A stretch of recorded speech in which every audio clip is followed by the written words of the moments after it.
परिवहन दीर्घ उत्तरी प्रश्न।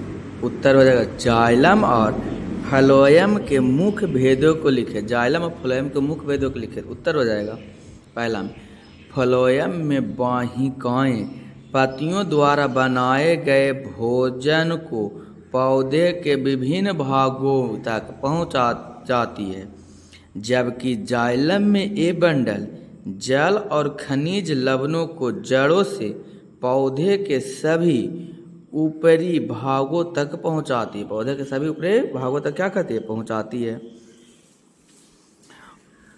दूसरा कह रहा है क्या? दूसरा कह रहा है फ्लोएम में जीवित ऊतक होते हैं, जबकि जाइलम में मृदुक ऊतक होते हैं, जीवित भी हो सकते हैं।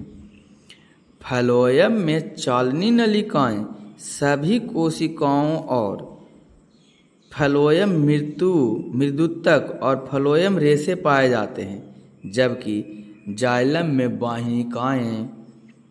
वाहिनिकाएं जाइलम मृदुतक तथा कोष्ठ रेशे पाए जाते हैं। पैरा संख्या 2 की ओर। पैरा संख्या 2 क्या कह रहा है? 2 देखते हैं। पैरा संख्या 2 कह रहा है लंबे वृक्ष में पूरी ऊंचाई तक जल कैसे पहुंचता है? समझाएं। उत्तर हो जाएगा एकोशिकीय पौधे ये तथा क्लोमाइडोमोनस युगलिना एवं सरल बहुकोशिकीय शैवाल में पदार्थ का परिवहन विसर्जन द्वारा होता है, किंतु जटिल बहुकोशीय पौधे में जल एवं खाद्य पदार्थों के परिवहन के लिए एक खास परिवहन तंत्र होता है। इस पौधे में जाइलम एवं फ्लोएम विशिष्ट परिवहन ऊतक हैं। ये लंबी नलिकाएं के रूप में होती है।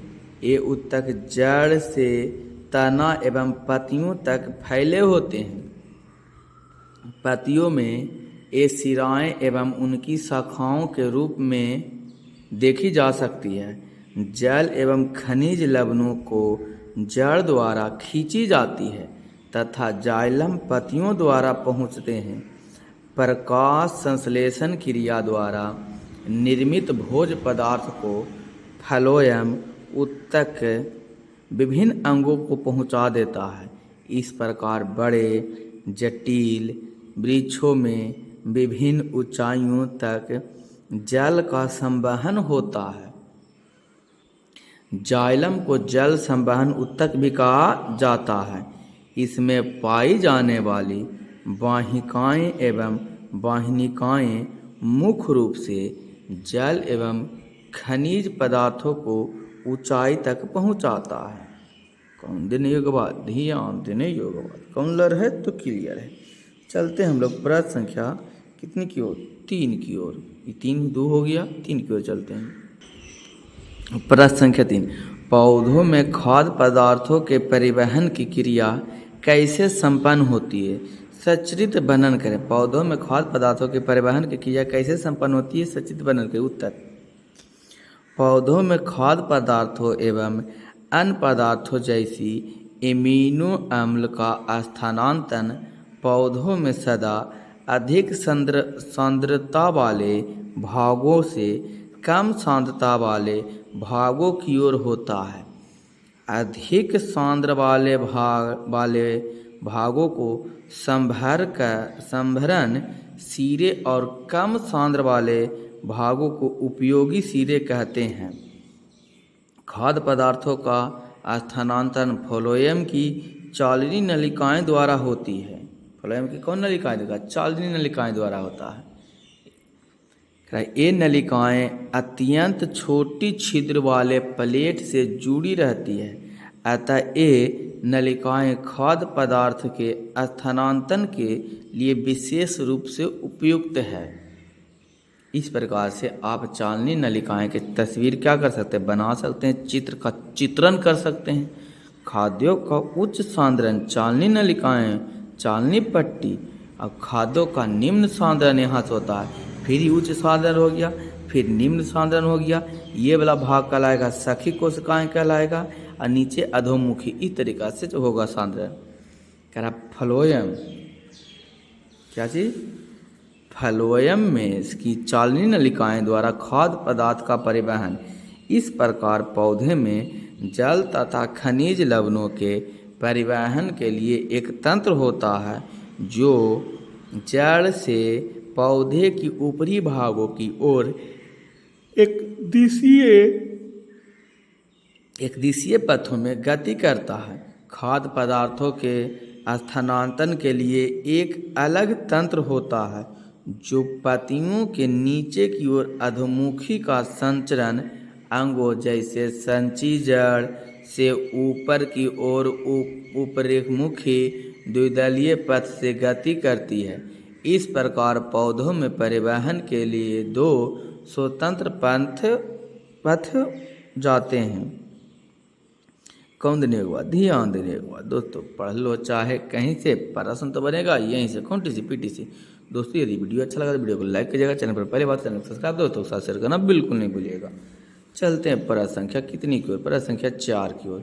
क्या कह रहा प्रश्न संख्या 4? कह रहा मनुष्य के रक्त की संरचना का वर्णन करें। मनुष्य के रक्त की संरचना का वर्णन करें। उत्तर, रक्त एक तरल उत्तक है। इसे परिवहनयोजी उत्तक भी कहा जाता है। इसमें 55 से 60% हिस्सा जलीय घोल के रूप में पाया जाता है। इसे प्लाज्मा कहते हैं। शेष भाग में रक्त कोशिकाएं पाई जाती है। रक्त गाढ़ा क्षारीय तरल पदार्थ है। इसकी संरचना इस प्रकार है। इसकी संरचना कौन प्रकार है? इस प्रकार है। प्लाज्मा यह हल्के पीले रंग का चिपचिपा द्रव है। यह रक्त में लगभग 55 से 60% होता है।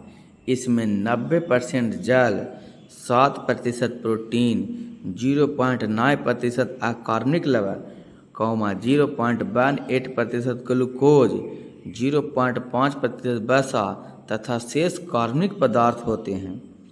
रक्त कोशिकाएं आयतन के हिसाब से यह कुल रक्त के करीब 40 से 48% भाग हैं। स्त्री में इसकी संख्या कम तथा पुरुषों में अधिक होती है। ये तीन प्रकार के होते हैं। पहला लाल रक्तकण, दूसरा श्वेत रक्तकण, तीसरा प्लेटलेट्स या रक्त पट्टिकाणु। पहला लाल रक्तकण, इसमें एक विशेष प्रकार का प्रोटीन वर्णक लौह युक्त हीमोग्लोबिन पाया जाता है। हीमोग्लोबिन के कारण रक्त का रंग लाल दिखाई देता है। यह ऑक्सीजन का वाहक होता है। 1 किलोग्राम हीमोग्लोबिन में 1.3 मिलीलीटर ऑक्सीजन हो सकता है। मनुष्य प्रतिदिन लगभग 30 लाख लाल रक्त कण का निर्माण करता है और इतना ही नष्ट भी करता है। लाल रक्त कण श्वसन शरीर द्वारा लिए गए ऑक्सीजन संयोजन कर ऑक्सीजन हीमोग्लोबिन बनाता है। इससे इसका रंग गुलाबी या लाल होती है। गुलाबी क्या होती है जी? लाल होती है। दूसरा देखेंगे हम लोग श्वेत रक्त कण। ये अनियंत्रित आकार की न्यूक्लियस युक्त कोशिकाएं हैं। ये रंगहीन कोशिकाएं हैं। इसके कुछ कोशिकाएं के जीव द्रव में दानेदार कण पाया जाता है।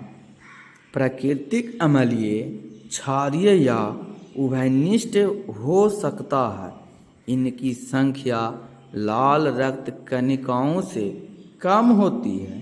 श्वेत रक्त कणिकाएं हमारे शरीर की सुरक्षा प्रहरी का काम करती है।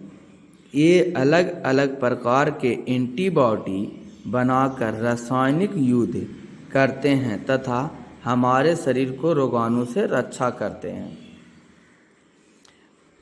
तीसरा प्लेटलेट्स या रक्त पट्टिकाएं। यह अनियंत्रित आकार का तारानुमा कोशिकाएं हैं। इसकी संख्या प्रति घन मीटर 1.5 से 3 लाख तक होती है। इसे बिंबाणु या थ्रोम्बोसाइट भी कहते हैं। यह रक्त को थक्का बनाने में सहायक करता है। यह रक्त को क्या चीज बनाने में सहायक करता है? थक्का बनाने में सहायक करता है। कौन देने योग्य बात, ध्यान देने योग्य बात। कौन लर है तो क्लियर है। दोस्तों यदि आपको वीडियो अच्छा लगा तो वीडियो को लाइक कीजिएगा। चैनल पर पहली बार है तो चैनल को सब्सक्राइब और दोस्तों के साथ शेयर करना बिल्कुल नहीं भूलिएगा। क्वेश्चन देखते हैं 5 क्या कह रहा है। मनुष्य हृदय का एक सुरक्षित नामांकित चित्र बनाएं, वर्णन की आवश्यकता नहीं है। यानी सीधे कहिए न कि आपको एगो चित्र बना के दिखाना है। लीजिए हम एगो चित्र आपको क्या कर दिए हैं, दिखा दिए हैं बनाकर। यहाँ पर चित्र का चित्रण हो गया है। आप इस चित्र को क्या कर सकते हैं, बना सकते हैं। उम्मीद करते हो कि आप बना लीजिएगा। इसको वीडियो को क्या कीजिएगा, यहाँ पर पॉज कीजिएगा। आप पॉज करने के बाद क्या कर लीजिएगा जी, बना लीजिएगा इस प्रकार से। उम्मीद करते होंगे कि आप बना लीजिएगा। इसमें है महाधवनी है, फुसफुसी है, फुसफुसी शिराएँ हैं, बायां अलिंद इधर है तो इधर दायां अलिंद हो गया, इधर बायां निलय हो गया, इधर दायां निलय हो गया। यहाँ पर द्विदलीय कपाट होता है, यहाँ पर त्रिदलीय कपाट होता है। ये पक्ष महाशिरा है, ये अर्धचंद्र कपाट या कपाट है, अग्र महाशय है। ये भित्ति एगो इसमें होता है जो भित्ति कहलाता है। यहीं पर पेस मेकर होता है। ये का चित्र का आप चित्रण कर सकते हैं। तो चलते, उम्मीद करते हैं आप बना लीजिएगा। चलते हैं हम लोग प्रश्न संख्या 6 की ओर। क्या कह रहा प्रश्न संख्या 6? प्रश्न संख्या 6, मनुष्य के हृदय की संरचना का सचित्र वर्णन करें। मनुष्य के हृदय की संरचना का सचित्र वर्णन करें। उत्तर, हृदय का आकार त्रिकोण होता है। इसका चौड़ा भाग आगे की ओर और संकरा भाग पीछे की ओर है तथा बाएं तरफ झुका होता है। हृदय पेरिटोनियम की एक दोहरी झिल्ली अंदर बंद होता है जिसे हृदयवार पेरिकार्डियम कहते हैं। पेरिकार्डियम की 2 झिल्लियां के बीच की गुहा को पेरिकार्डियम गुहा कहते हैं। मनुष्य तथा मैमेली वर्ग के अन्य जंतुओं में 4 बेसम हैं जो दायां और बायां अलिंद या ऑरिकल तथा दायां और बायां निलय या वेंट्रिकल कहलाती है तथा ये दोनों एक विभाजित या सेप्टम के द्वारा एक दूसरे से अलग होती है। यह इस सेप्टम को अंतर अलिंद भित्ति कहते हैं। दायां और बायां निलय हृदय के संकरे पश्चात में स्थित होता है तथा ये एक दूसरे से अंतर्वाल्वीय भित्ति द्वारा अलग होता है। कौन भित्ति द्वारा अलग होता है जी? अंतर्वाल्वीय भित्ति द्वारा होता है। वही वाला चित्र है। चित्र का इस तरीका से क्या कर लीजिएगा, वीडियो को पॉज करके चित्र का चित्रण कर लीजिएगा। उसके बाद जैसा ही आप चित्रण कीजिएगा इसका, उसके बाद हम आप पढ़ेगा मनुष्य के हृदय दायां अलिंद दाएं निलय में एक छिद्र जिसे दायां अलिंद निलय छिद्र कहते हैं, ये के द्वारा खुलता है। इस छिद्र पर एक झिल्ली कपाट पाया जाता है जो रक्त को दाएं अलिंद से दाएं निलय में देता है परंतु वापस नहीं आने देता है। इसी प्रकार बायां अलिंद बाएं निलय में बायां अलिंद निलय छिद्र से द्वारा खुलता है। दाएं निलय के अगले भाग की बाईं ओर से एक बड़ी फुसफुसी चाप निकलती है। फुसफुसी चाप के निकलने के स्थान पर 3 अर्धचक्राकार वलय स्थित होता है। इसे वाल्व के कारण रक्त दाएं निलय से फुसफुस चाप में जाता है परंतु फिर वापस फुसफुस चाप से आगे की ओर दाएं और बाएं फुसफुस धमनी में बट जाता है।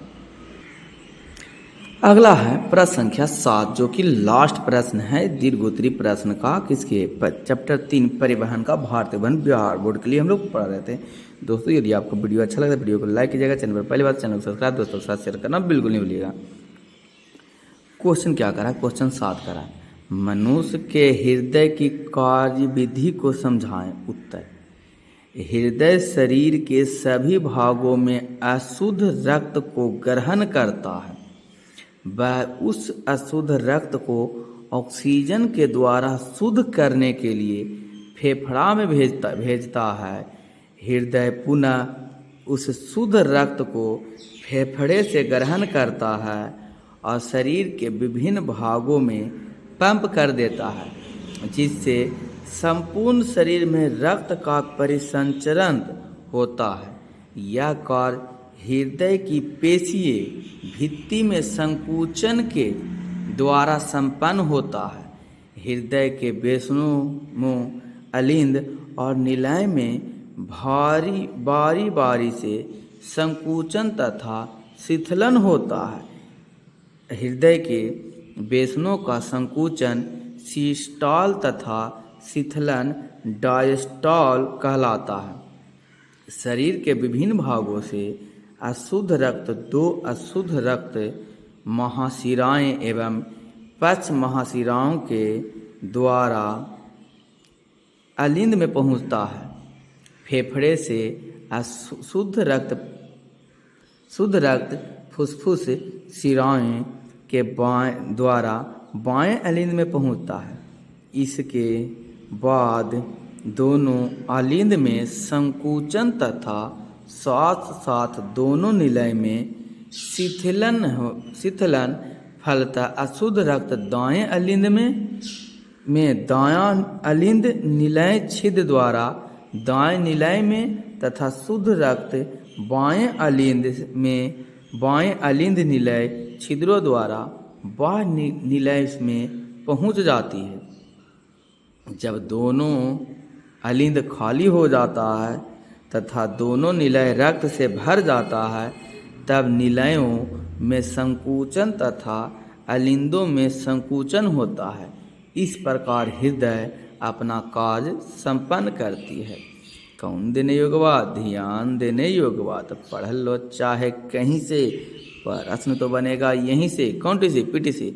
दोस्तों यदि आपको वीडियो अच्छा लगा तो वीडियो को लाइक कीजिएगा, चैनल पर पहली बात चैनल को सब्सक्राइब कीजिएगा, दोस्तों के साथ शेयर करना बिल्कुल नहीं भूलिएगा। पढ़ लो चाहे कहीं से, प्रश्न तो बनेगा यहीं से, कौन से पीटी से। उम्मीद करते हैं दोस्तों अच्छा लगा होगा। दोस्तों के साथ शेयर कीजिएगा, जरूर लाइक कीजिएगा।